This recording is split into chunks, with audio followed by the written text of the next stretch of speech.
What's up, Outliers? Happy Wednesday. Welcome to another Outlier options trading stock market update / probably a little bit of education going on. That's what we go for here. Looking to check out the markets together, have some fun doing it, see what we can learn. And I have a couple key things on the agenda for today.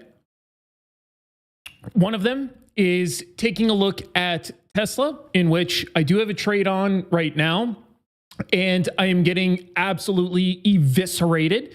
So it's good in those kind of circumstances to take a look and realize why you're losing all your money. I like to do that from time to time.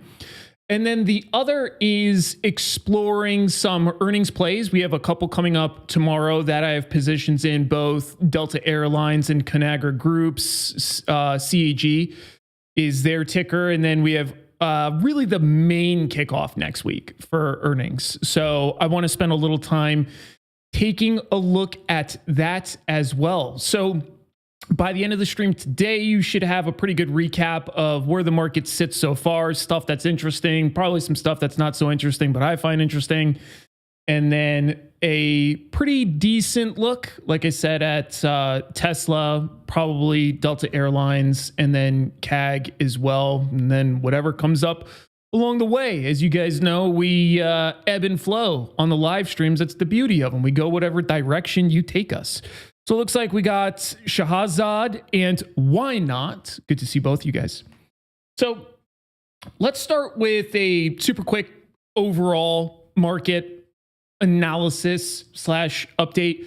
I did these last couple days, so I'm not going to spend a bunch of time on this, but there's just a few key themes that I think are worth discussing. So one of them, and we've talked about this, like I said, on the Pro stream yesterday, and then in the Pro Plus workshop on Monday, the process of looking at the market and being able to decipher a ton about what's going on is really just part of the game.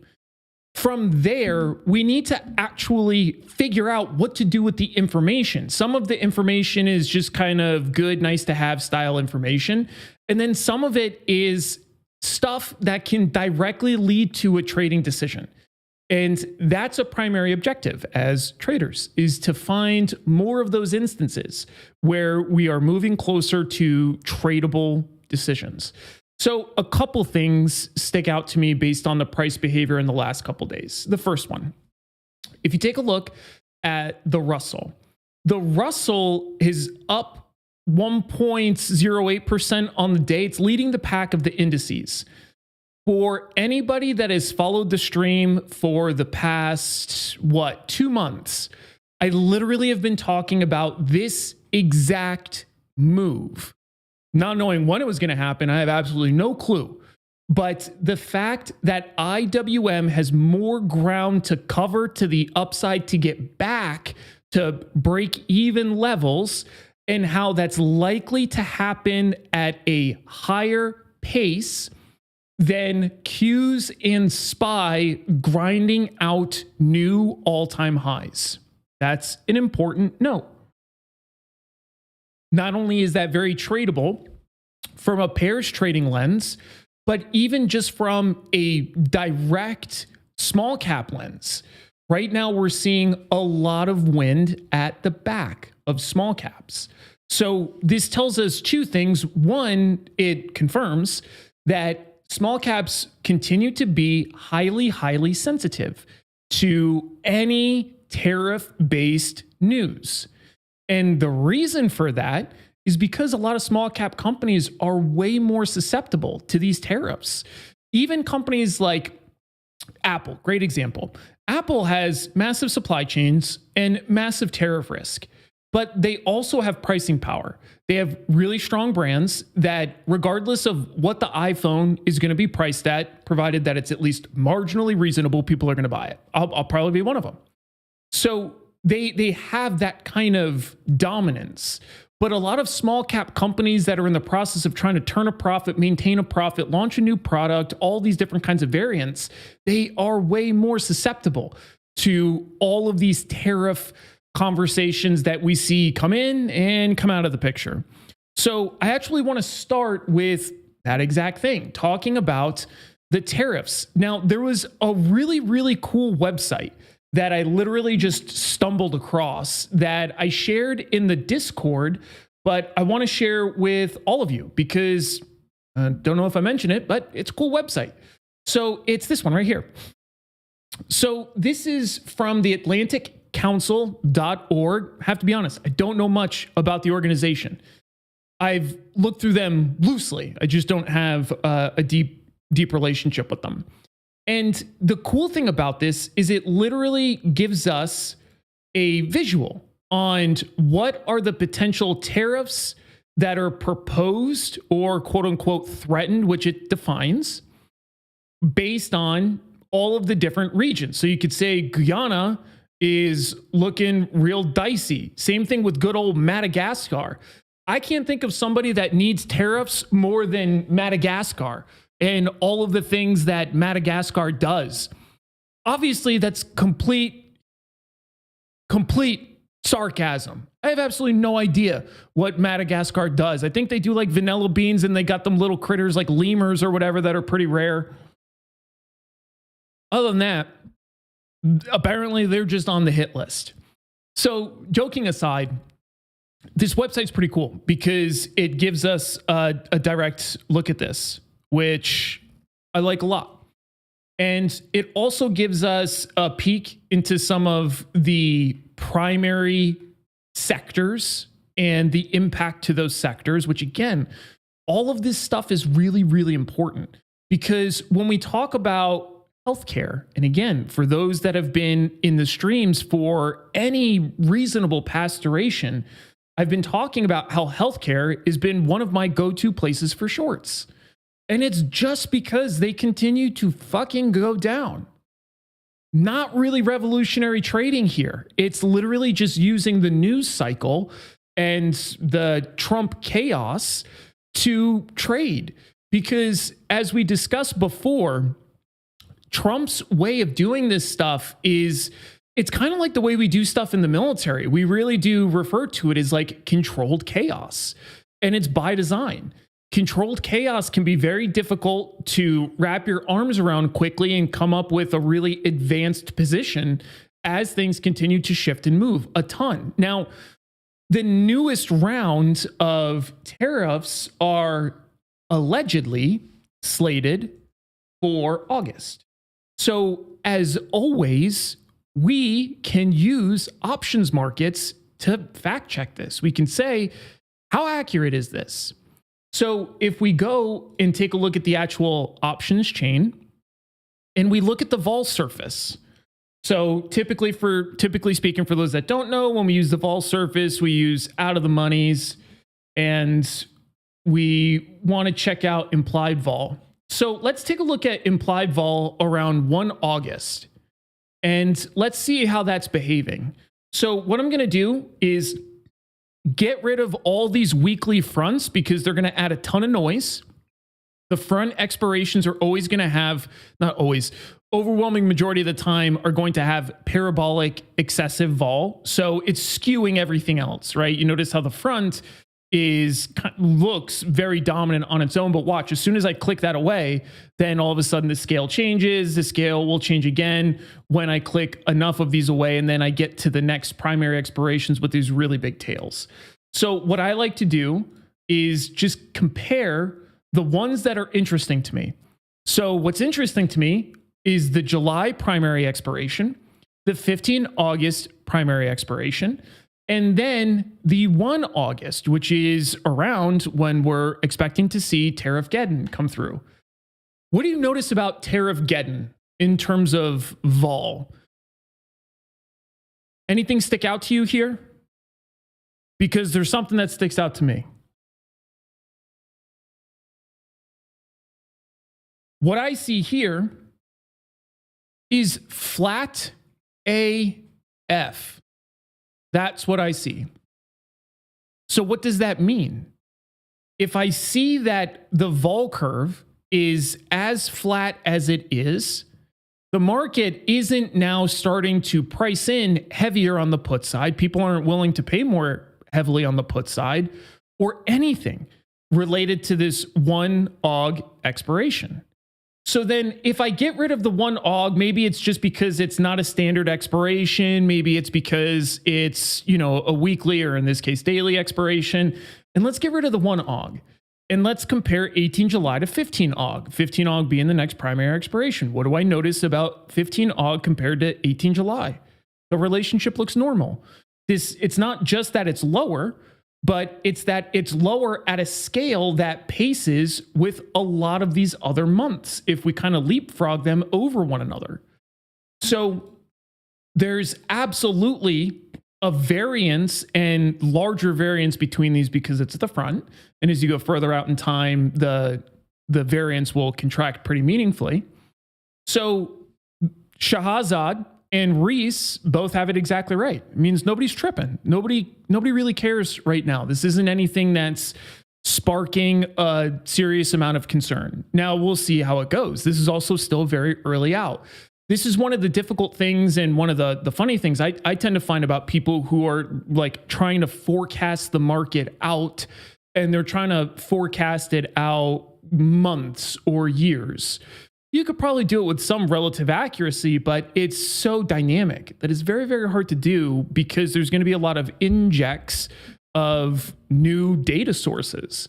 This is actually one of the really funny differences when it comes to predictability of price. And I find it so fascinating because if we think about, and this isn't, by the way, what I'm about to show you isn't based on my opinion.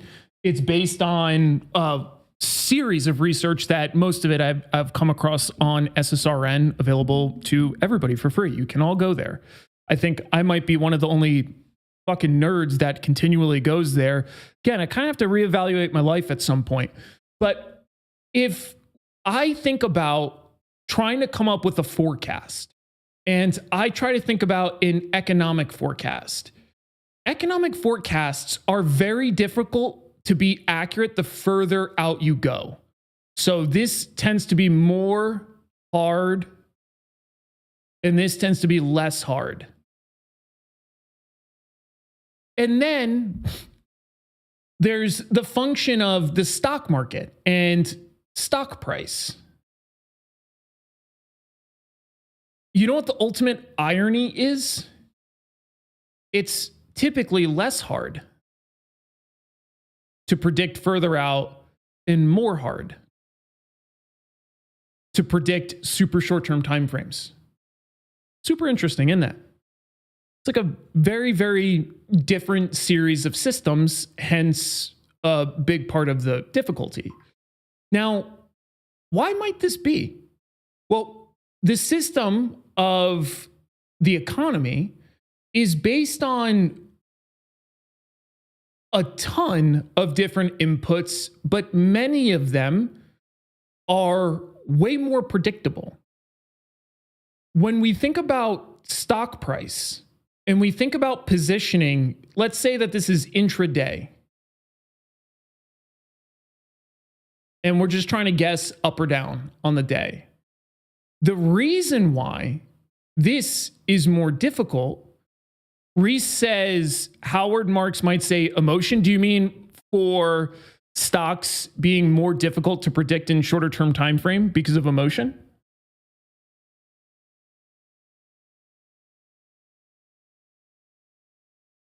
Is that right?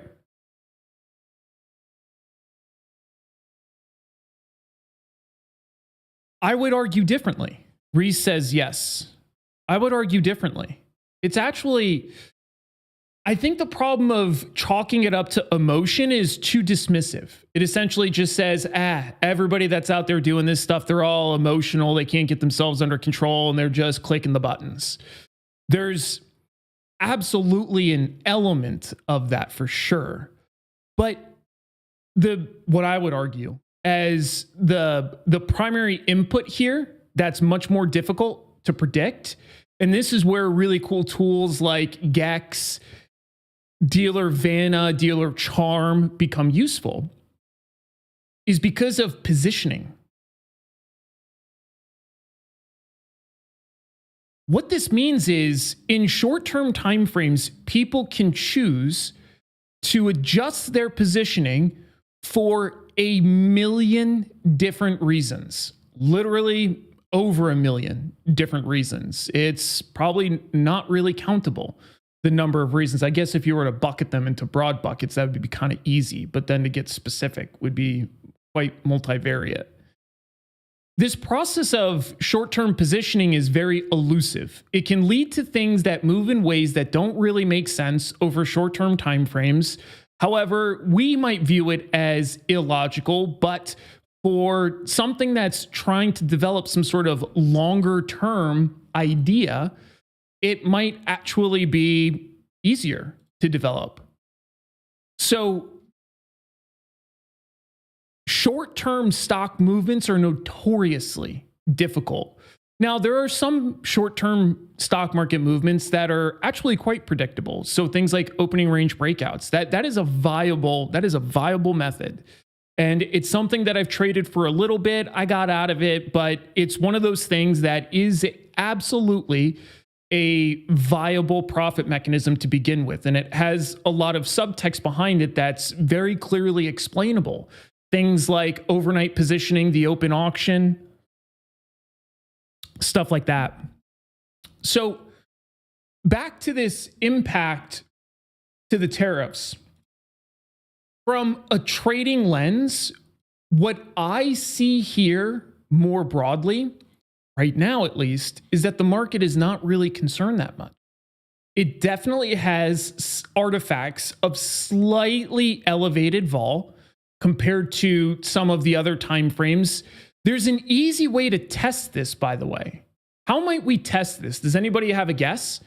If I wanted to be able to say, is the gap between 31 July and 1 August, is this gap from 15.10 to 15.76% IV, is this gap relatively large, relatively small, or is this relatively on pace? Anybody have a guess how we can do that? It's super simple. Super duper simple.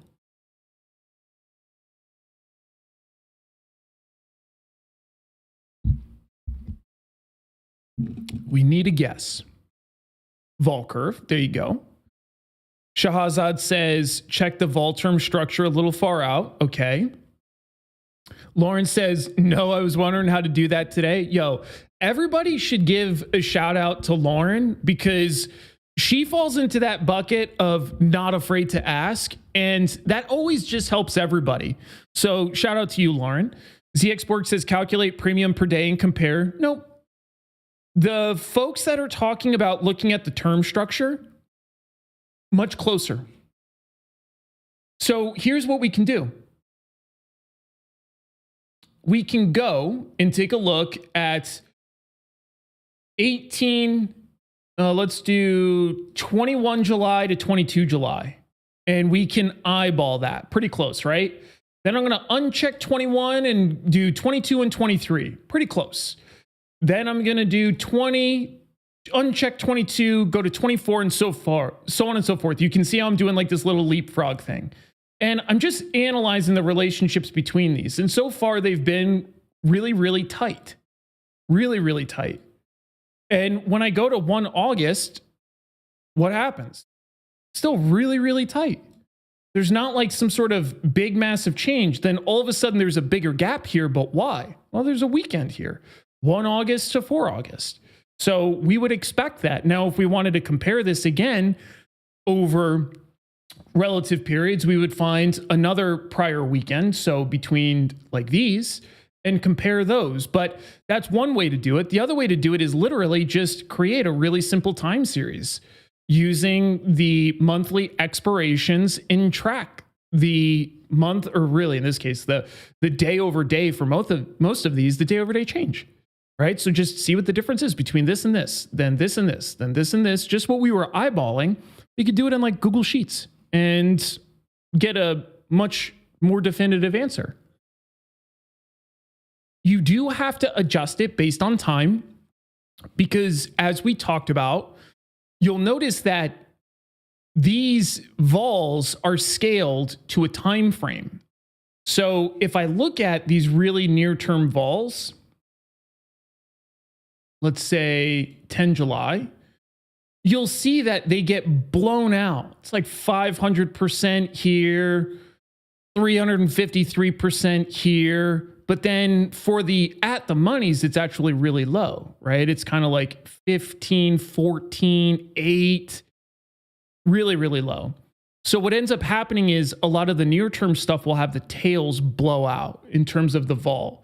And that's for really a bunch of reasons. But interesting to know nonetheless, because it can be confusing, right? Because if you look at the vol here, this is 12.58. You're like, whoa, that's real low. But when they're taking the monthly vol here, they're using primarily at the money, stuff that is right about the money. So it can be a little bit confusing when you see the vols as skewed as they are, and then when you go into the actual curve, it's a bit different. A little bit of vol for you guys, in case you were wondering. Next thing I want to take a look at is Tesla. So Tesla has been really, really interesting. And I think Tesla here not only is showing insane news-driven cycle and catalyst, but it's actually really low volatility despite this drop. Take a look at the implied volatility percentiles, 25%. It's really not that volatile. Given the fact that it's had this kind of movement, that's strange to me. I would expect to see vol quite a bit higher. Not only does it have the adding component of it going down, which tends to increase vol, but then we have the overlaying component of it is all over the place, which is just a little bit different than what we might expect to see in this configuration. And there's probably a few reasons for that.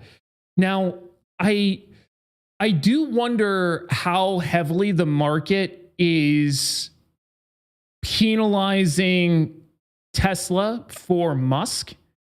And that's an interesting point that's very difficult to fully break apart. Again, it can be done by analyzing a sample of the standard volatility, like realized vol, and then compare that against periods where Elon Musk is doing something that the market doesn't seem to like, and then analyze those two things. My guess is you will find heightened realized vol in those periods.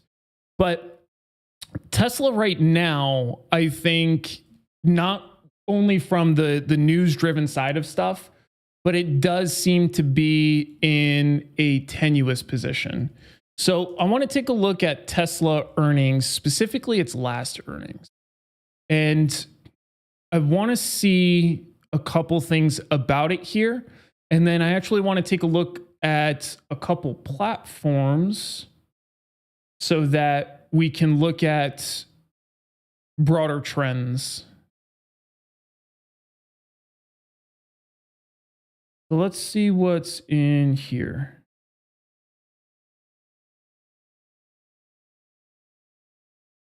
This is not what I want. One sec. And then let me grab, I want Benzinga. Benzinga is good for this.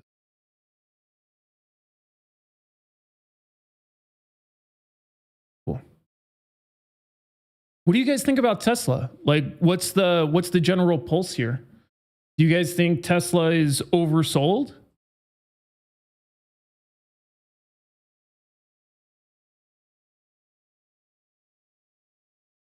All right, so let's see what the production and delivery.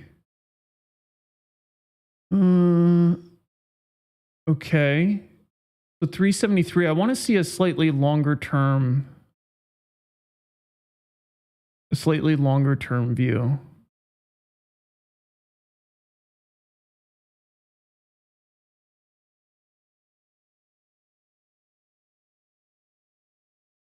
Let's see what we got. So still profitable, which is good. Operating cash flow is good. Free cash flow is a little light, but positive, which is good. Cash and investment increase is good. The Shanghai mega factory is probably at pretty big risk right now.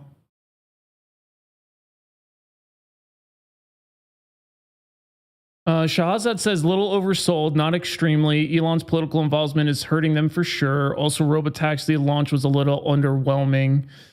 Yeah, that's another really interesting thing that I find with Tesla is like the expectations I feel can be really, really high and hard to hit. Because I agree with you. I think a lot of people expressed that they felt the robotaxi launch wasn't really anything special, which again, I do find that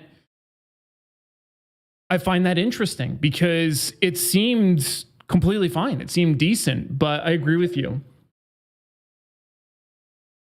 And your follow-on point about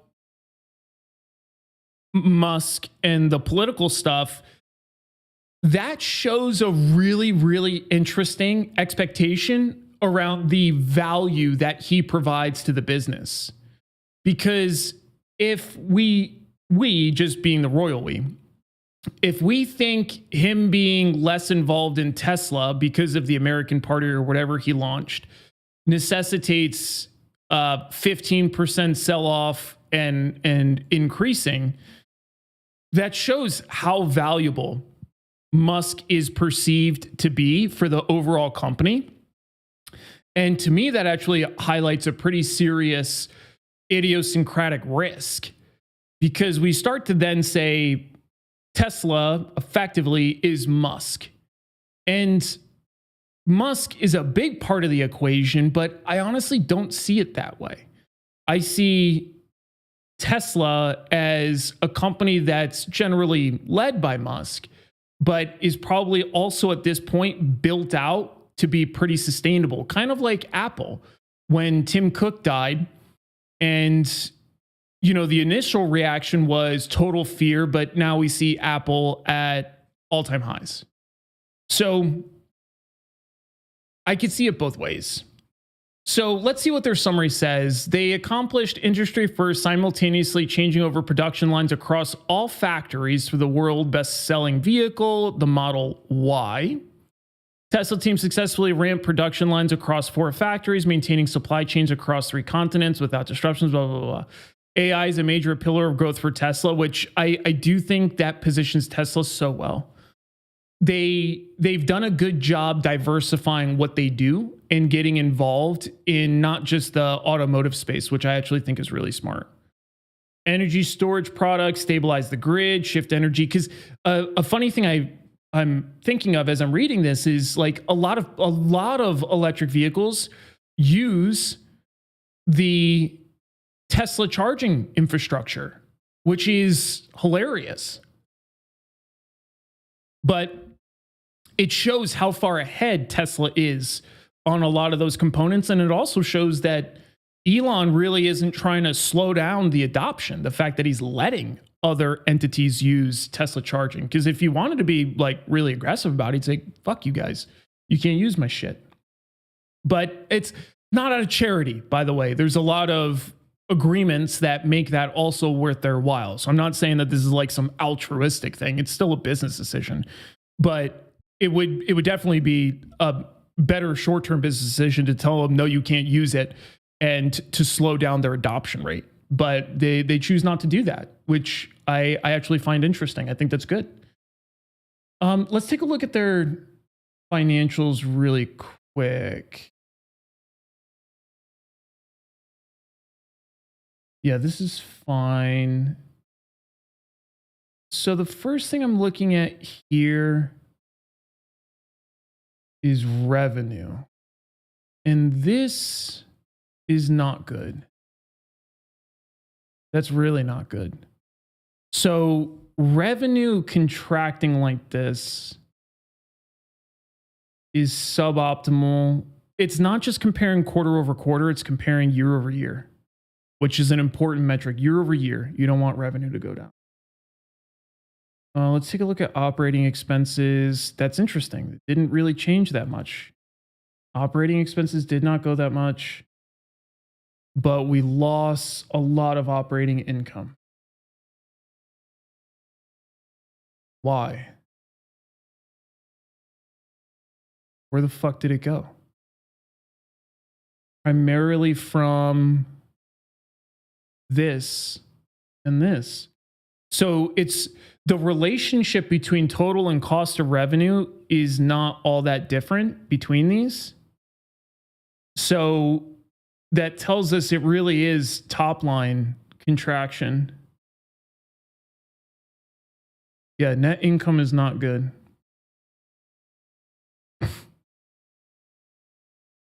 Inventory is lower.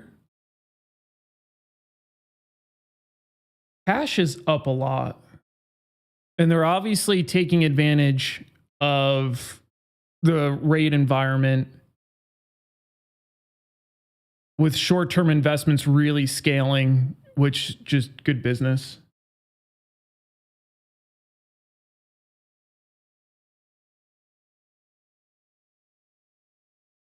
Assets grew significantly. Assets grew a lot. Why? Property, plant, and equipment. So a lot of CapEx. So that makes me feel differently. Revenue going down is not good. That still this doesn't undo revenue going down. Revenue going down is bad. But the expansion in assets is actually quite a lot. And a lot of it, especially I'm comparing year over year. So obviously a lot of that will be coming down to CapEx and building out their footprint.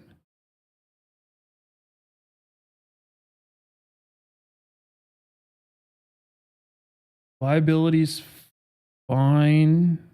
Up slightly, but fine.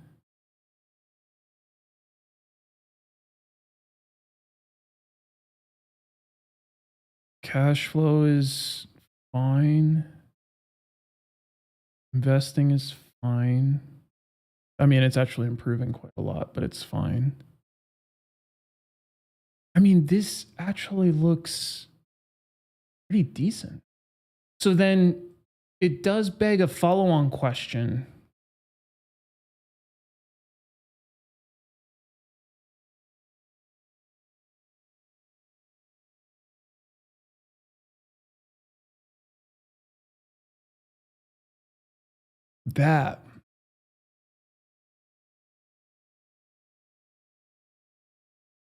That's a really, really, really difficult trend to overwhelm. So, I mean, that's just a massive change in sales. I mean, that's like the biggest thing that I can see here is a really significant change in sales.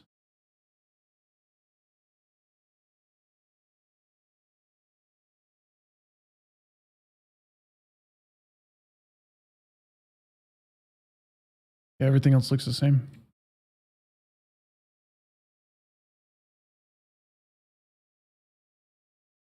Interesting. Really, really interesting. Seeing sales move this much. Robert, fucking my man.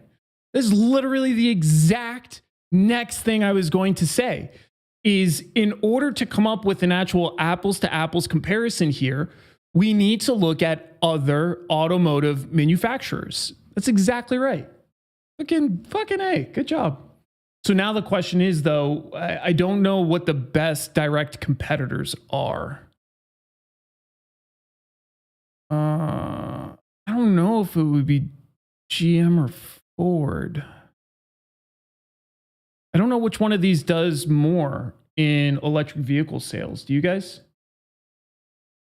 I don't spend a lot of time analyzing specific automotive industry. Does this give me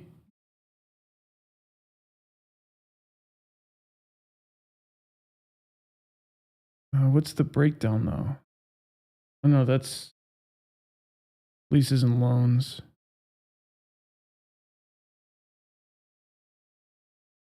Yeah, this doesn't really.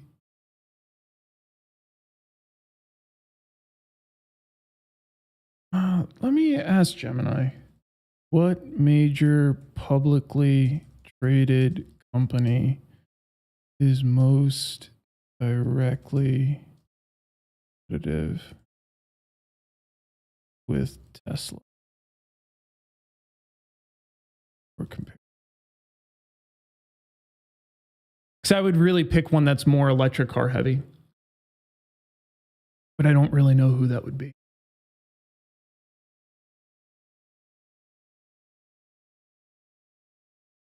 But we about to find out. Shahazad says Rivian. I think Rivian in terms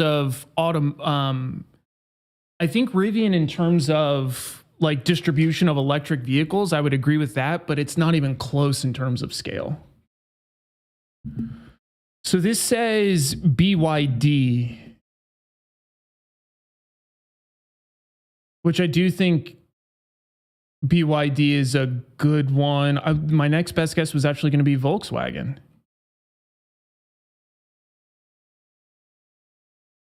And then it says Ford after that.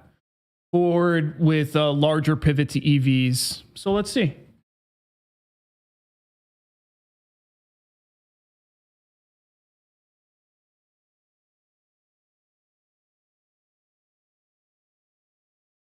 I don't care about all this shit. I want fundamentals. I don't give a fuck about your guys' opinion. Don't care about that. Don't care about that. Don't care. We do care about that. That's for sure. Yeah, we care about these.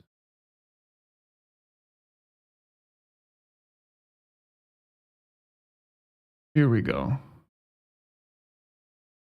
Price to earnings forward, price to earnings growth, good. Price to sales, that's good.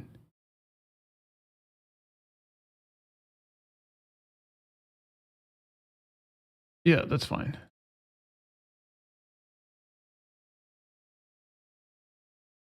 So let's see.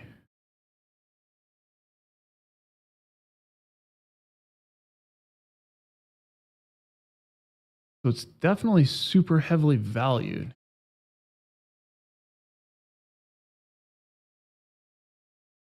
Let's take a look at, what did this say? Ford.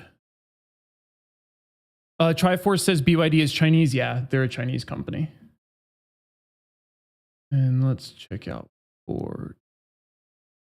So yeah, see, like already that's not good because Tesla dropped 25%, they dropped 15%, and then for this time frame compared to this time frame, so year over year is much lighter.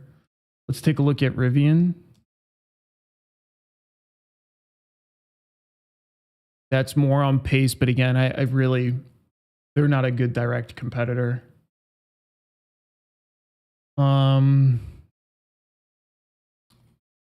BYD,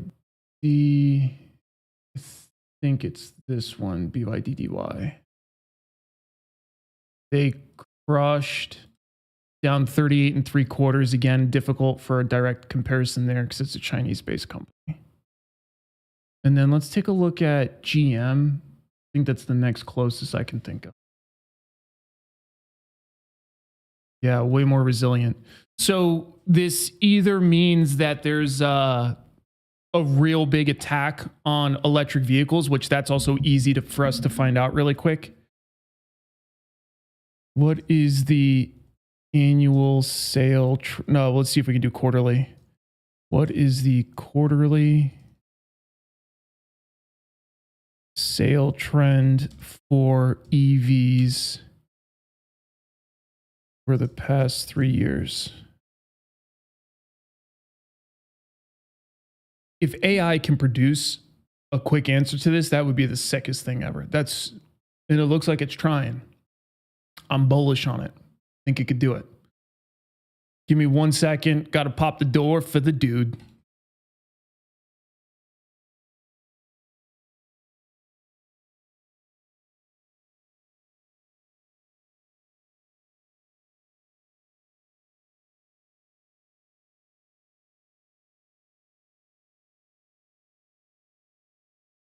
Oh, what you guys know about that?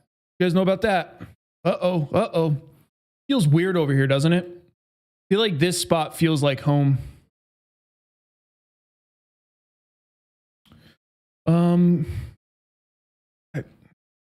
Give me like a word picture, which is nice, but I was expecting this to be in like a the fuck. What's that website that does a lot of charts for all kinds of stuff? Pew Research. That's what I'm thinking of. EV vehicle sales, Pew Research.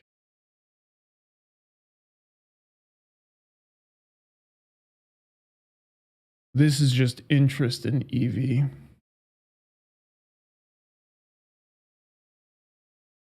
This also looks cool. Let's just look at this. Why not? It looks kind of neat.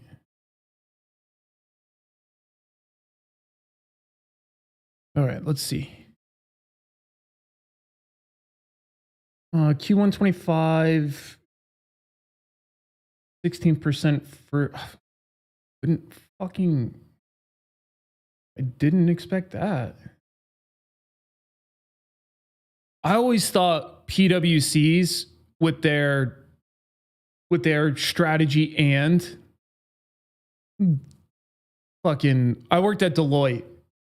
We don't have like Deloitte but all the consultancies, they always come up with like these fucking seemingly really meta cool ways of branding. Strategy and whatever, dog. First quarter 25, remarkable surge in global battery electric vehicles sales. So huge growth.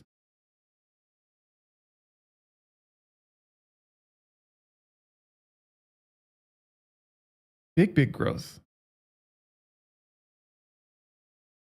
This is American interest in electric hybrid vehicles. What am I looking at here?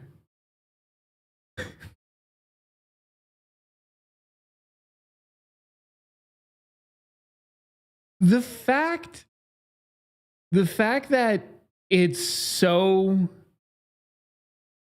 party driven is crazy. That's so crazy. I'm also surprised that it's going down so much. This is really interesting because I could see the Democrat side not being happy with Musk with all the political stuff, but there are alternatives.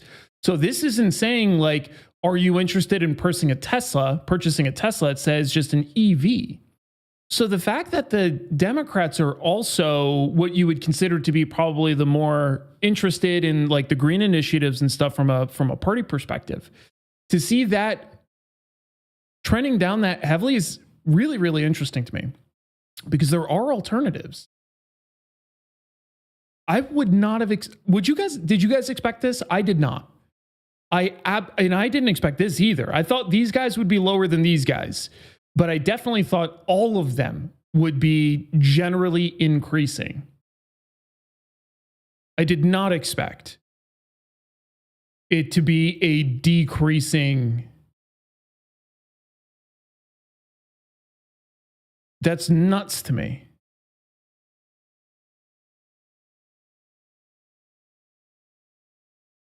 The other thing is, it's interesting how tied it seems to be, the EV stuff, to the environmental conservation side. Because I honestly thought there would also be a lot of people that are interested in EVs simply from an efficiency standpoint.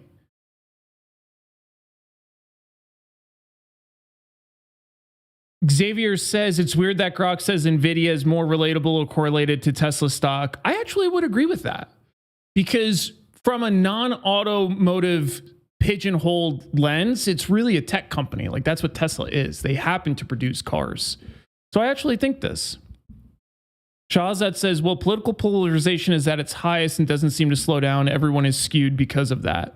Yeah, no, I agree with that in terms of there being a difference between these. Yeah, same page with you. But the thing that, again, that I find so interesting is I would have expect all of these to be like, if we were to draw a line of best fit, it goes like this. And same thing here. And I actually would have expected this to be generally upward trending comparatively. Generally, not entirely, but generally. So the fact that like the appetite in general is declining is curious. Very, very curious. What's this from? 24. 64% Americans live within 2 miles public charging. Those who live closest to chargers view EVs more positively. I think that makes a lot of sense. For sure. Completely agree. That's actually one of the things when my buddy was out here visiting. I think I told you about this. I had a buddy that was out here visiting, and he grabbed like the newest Tesla or whatever, and the Tesla itself was cool. I actually was impressed with it, other than the fact that it did try to kill us. That whole almost killed you thing will always get you. But that part aside, I think it was neat. However, the annoying thing is when we had to charge, it's not like a short thing. You literally have to like go sit there for like 40 minutes to get the full charge, even at the fast chargers, which was, I thought, pretty annoying. But I don't know. I don't know if you guys feel differently about it. I definitely don't. I don't care for it. I think it's a little too long. So I can imagine the location of it really being a huge deciding factor, because it would be for me, especially knowing that it literally takes a hot minute in order to charge your car. So I think that makes sense. I can dig it. All right. So let's keep going through Tesla. So we have a pretty good fundamental picture now. But let's see. Automotive revenues down significantly. Services, decent. Energy generation and storage. So this has actually been a good diversification element for them. Nathaniel says, literal same experience, rented one with a friend. It tried to kill us and then charged for like an hour. Yeah. That aligns. Now, again, I give the Tesla credit because I had it on like the partial full self-driving or whatever it considers full self-driving right now. And it did a good job the overwhelming majority of the time. There was just that one instance where it did try to murder us. So total revenues. Yeah. So we talked about this. This is bad. OpEx. Operating expenses are up and income is down. So also really, really bad. Triforce says, I have one. Most people have chargers in their garage. Definitely. And I think the ability to charge it like in your house is a must. I think, and as long as a lot of your travels aren't that far in general, you're not doing like a bunch of road trips, I think that's like really decent for just shorter daily travels and stuff like that. For sure. So as I'm looking through this, my overall assessment on Tesla is what we're seeing here actually concerns me a little bit more than just Musk launching the American Party. This the latest quarterly performance actually shows a lot of cracks. And again, I'm not a fundamental investor. I use a really comprehensive approach that does a bunch of stuff. It looks like the energy production and storage side of the business is providing a little bit of flotation, but the core business elements are really not going in the correct direction. So for example, production of the Y, delivery of the Y, like that stuff is not ideal. And to see the top line sales coming down as much as it is not ideal. So I view Tesla as facing a pretty significant headwind, not just with the tariffs, not just with Musk on the American party, but then also literally the underlying performance of the business. So I have a position on in here, as I've already mentioned to you all. I intend to keep it. I already have sized it in such a way that I essentially write off the entire trade that I have on. So I'm still very much in a long-term time frame of mind for the position, but this next earnings is a little more important to me than it was before, because seeing the quarterly trend and then the yearly trend for the last earnings was not great. The funny thing is that it seemed like the market was okay with it. Why was the market so okay with it? Hold on, what am I missing? Was it really expected to be much worse? I know it beat on EPS, but that's like that's an expectation. Now I'm super curious. Why? Why would that be? So when was this? After the market on 22 April. Why did Tesla earnings drive price up 22 April when most key metrics came in soft beyond? So this tells me it has to be something related to the guidance. I just don't know what the fuck they said to make it all right. Or maybe all of that was just priced in. Maybe it got punished enough that they felt that this was priced in enough. And then because it wasn't worse, then it was good. That could be a scenario as well.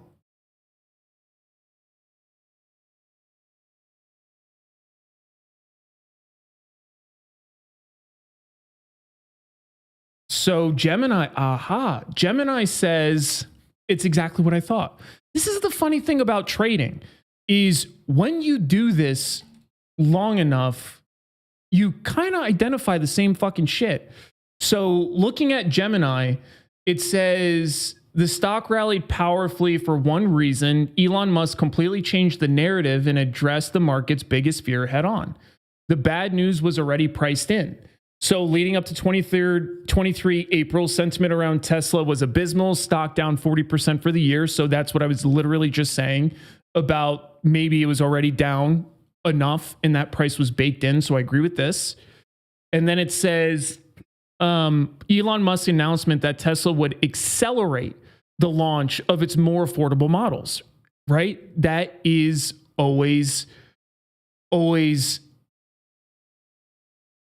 a saving grace here when something has good guidance. So that's all this is a good guidance. The Model 2, Musk revealed a strategic pivot. Instead of waiting for a revolutionary new manufacturing system, would produce these new, more affordable vehicles on its existing.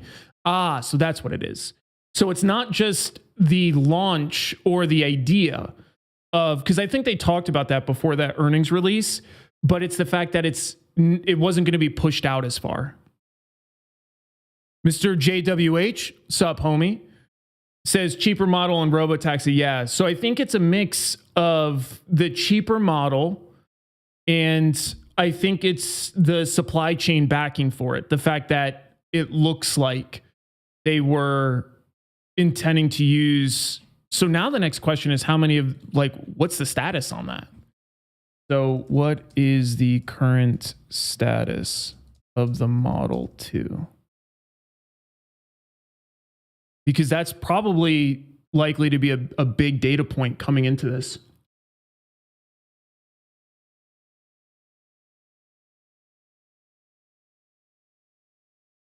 Let's see. In the meantime, let's take a look at the options. Still call skew, which is interesting. We'll take a look at the premiums and stuff to get a better sense of it.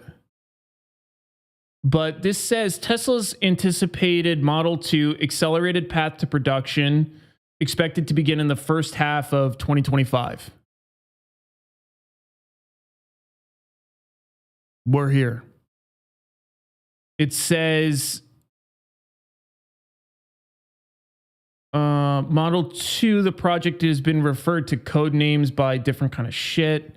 I don't care about all that stuff.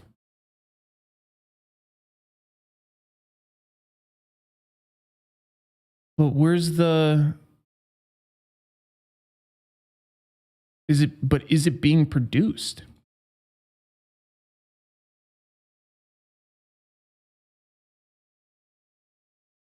I'm just going to Google Tesla Model 2.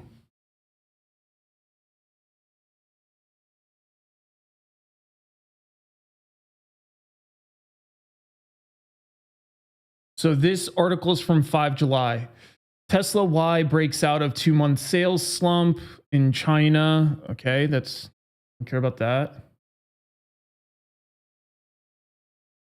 So this is from June 28. Says, wasn't Tesla supposed to start making a more affordable model 2 days from now? Yup.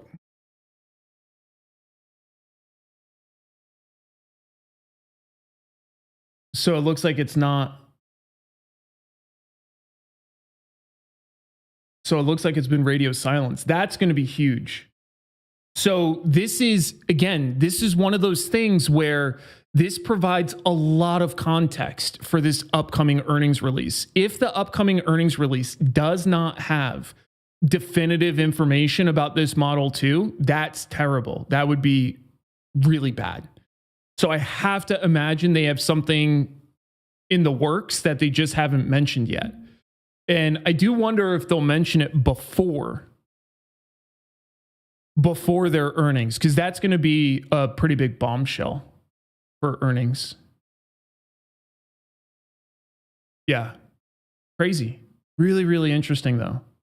I love looking at this shit.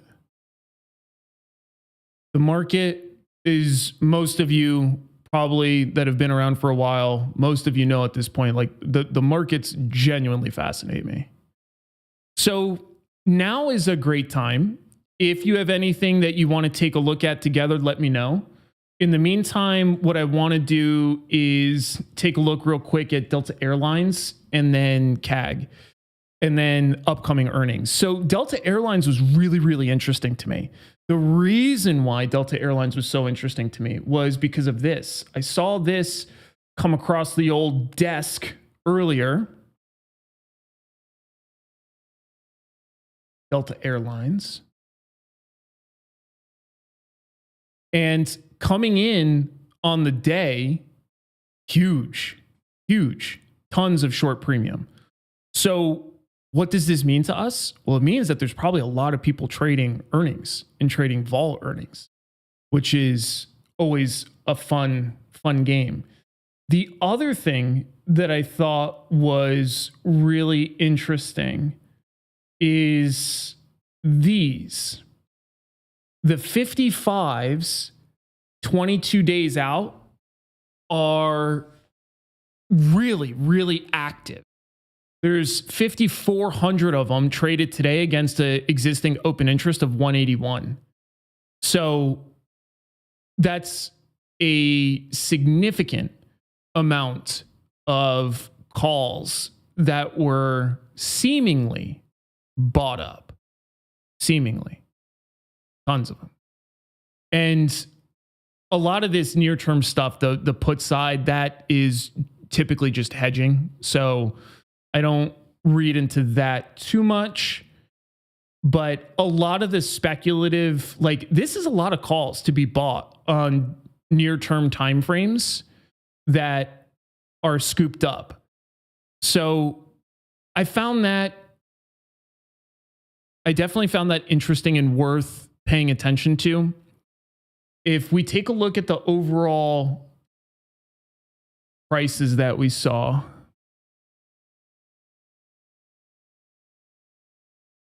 I don't know what all these different. What's this one?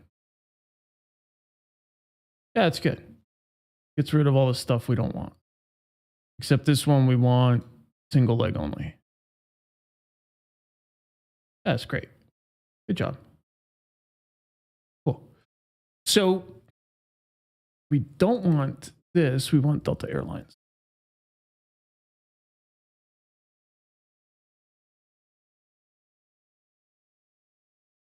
So a bunch of stuff sold on the day. A bunch of stuff sold on the day. Well, over the last week, I should say. Let me take a look at what the fuck is today, 9 July. Let's see what happened today.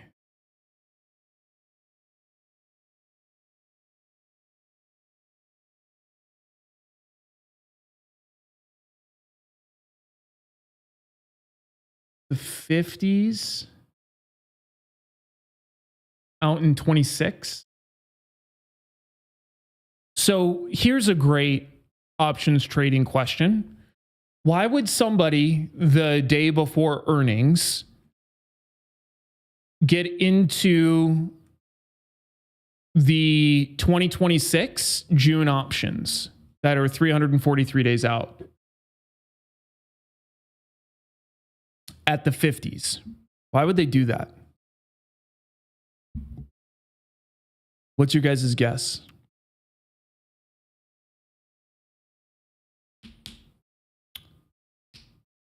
Reese says less vol sensitivity.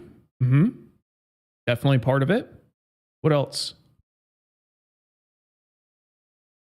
Gamma. It's actually kind of the opposite of gamma, Elizabeth, because with those options being all the way out 343 days, those options won't have a lot of gamma, unless that's what you meant is less gamma. But typically when you're buying options, you want the gamma. Gamma is essentially convexity. Reese says drift. Yeah, but why the day before earnings? Why wouldn't we wait until the day after earnings to then trade a clear drift element?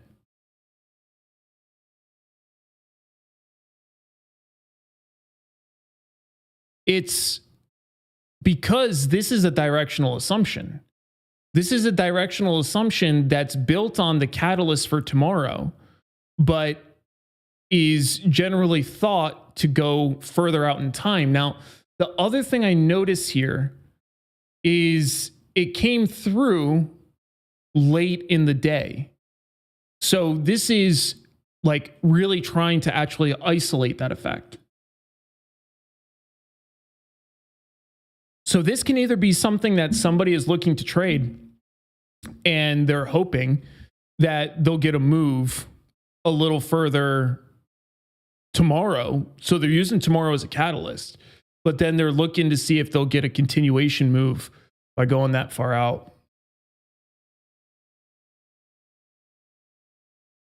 And to ZX Borg's point, it says you spend more but lower vol.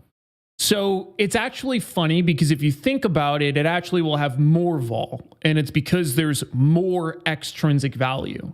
So I wouldn't say that it has less vol. To be more precise, I would say, I think what Reese said, which is more precise for sure, which is less vol sensitivity for the near term. Because realistically speaking, it will also have more vol sensitivity because Vega will be higher. But really what I interpret Reese's comments as is more so that it's less sensitive to the earnings vol.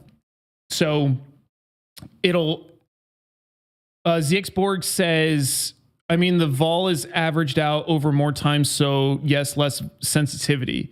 Yeah, and like I was actually just explaining, even that requires a little bit of graceful interpretation, because if we use a metric like Vega, Vega measures sensitivity to volatility, to changes in volatility. So if we take a look in Delta Airlines, we use these 344 options. If I take a look at the Vega here, I'm just going to pick the 55s because I think that's where they were. Yeah, maybe something like this.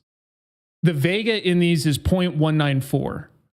So if I compare that Vega against the 15 AUG and I look at the Vega for the 55s, it's 0.058. 0.058 versus 0.194. So a massive, massive, massive heightened sensitivity. So you'll get a more strong move based on a percent change in vol. But when we look at this term sensitivity to changes in front vol, it's lower. So what this means is the further out terms themselves, the vol doesn't move as much. That's all. So it'll actually have more total vol, and it'll have more vol change in vol sensitivity. But with respect to the upcoming earnings, this term itself, the term implied volatility, is less sensitive to the front change in vol. Ian says insider trading for tax deferred directional. You mean this? That's a very specific guess. Or do you just mean in general?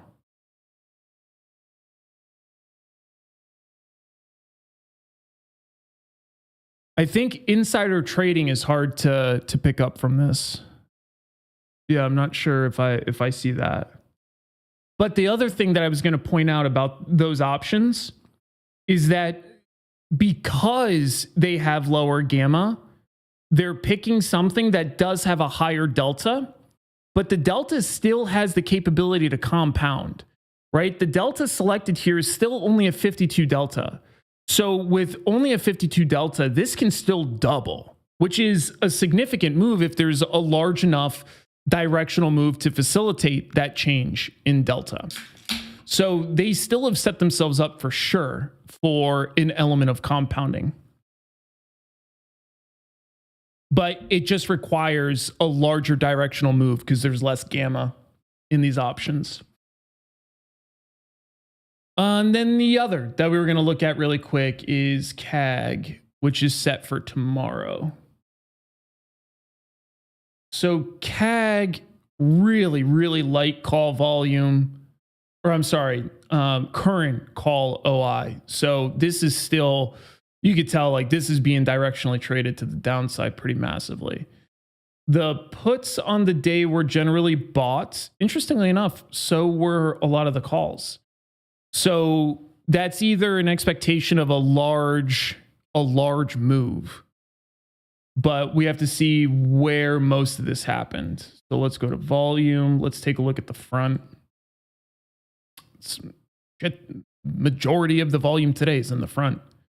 So that's interesting because it does show us that it looks like people are expecting a big move. So let's go to CAG really fast. Let's see.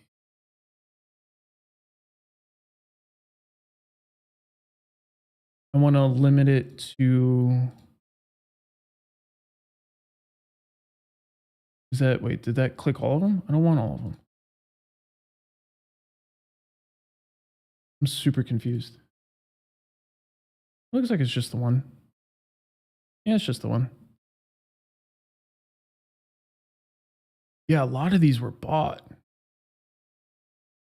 That's way more long premium than I would have expected.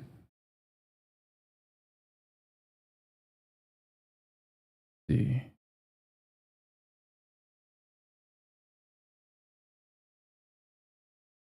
Very strange behavior. So the call premium started real short and then it got bid up on the day. And then the put side was just heavy, which I would expect. But the call side is a little different than I would have expected. Huh. But they look good for earnings. They've had 3 out of the last 12, 2 out of the last 6 outside the range. It's kind of about the range. And the misses aren't that crazy. So this was expecting 4.2, it came in at 8%. This was expecting 4.3, came in at 5.4. This was expecting 4.6, came in at 7.2. So not like huge blowouts. I'm trading this one as well in 2 different ways, actually. So then we have the larger constituents of earnings, at least for the stuff that I trade, coming up next week. Now, the reason why I emphasize that, the stuff that I trade, is because you'll notice that I have this broken out by weeklies.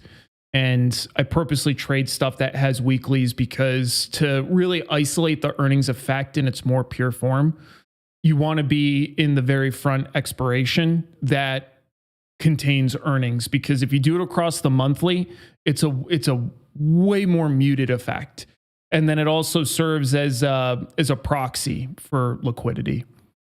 So starting on really Monday afternoon, we will have a lot of names to go through for both the Monday cycle and then the Monday cycle, which is Monday PM, Tuesday AM. Tuesday cycle is Tuesday PM, Wednesday AM, and so on and so forth. So the front reporters, especially Delta Airlines, tends to be a little heavier in terms of vol. A lot of that has to do with it's the first airline to go. You'll actually see sympathetic moves in other airlines based on what Delta reports. So United Airlines and stuff like that will likely show elevated vol in the front because of Delta. So let's take a look at UAL really fast. Yeah, so you can see this is actually kind of hilarious. Their earnings is on the 16th after the market. So this is the cycle that contains it. But their front vol, again, the front vol tends to be a little bit elevated, but their front vol is so heavy compared. It's 102% for the next 2 days. And a lot of that has to do with this typically moves somewhat sympathetically with Delta Airlines. So we'll see what that report looks like. Cool. I'll take a last look at the chat, see if there's anything else that we want to hit. ZXBorg says, is Delta being compounded by gamma what you mean by convexity, or is that something else? Yeah, that's right. That's exactly right. So convexity, the convex function, gives us a sense of how fast something can change. And there's a good example here. So if I were to plot gamma, and I'll do it really fast because I think it's a good exercise. If I were to plot gamma, let's do it here. And I'm going to plot gamma for you in UAL just because we're on it. And it'll be for 15 AUG, the call side.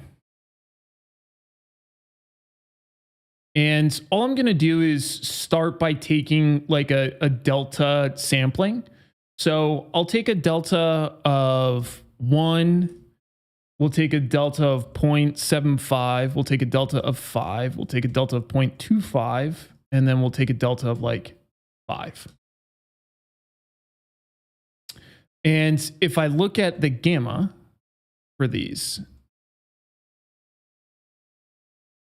for a delta of 1, the gamma would be like 0.001 or less. For 75, our gamma is 0.021. For 50 delta, it's about 0.28. For 25 delta, it's about 0.022. And then for a 5 delta,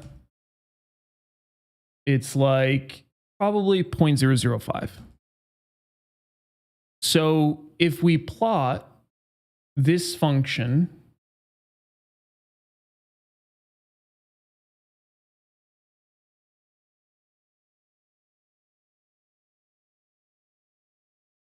you'll notice a very clear trend.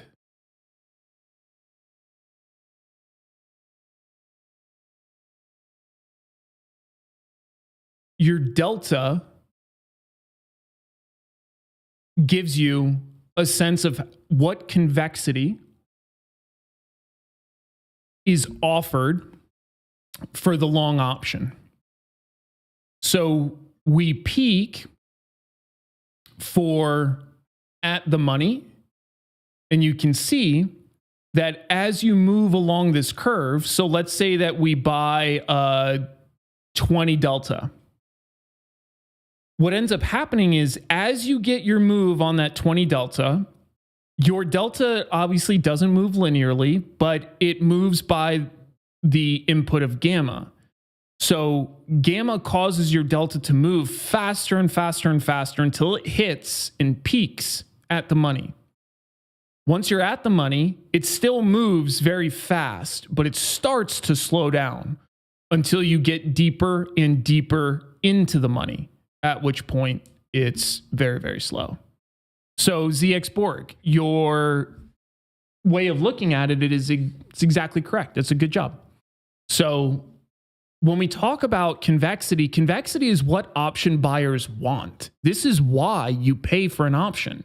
This is why you accept the theta decay and the holding cost of an option.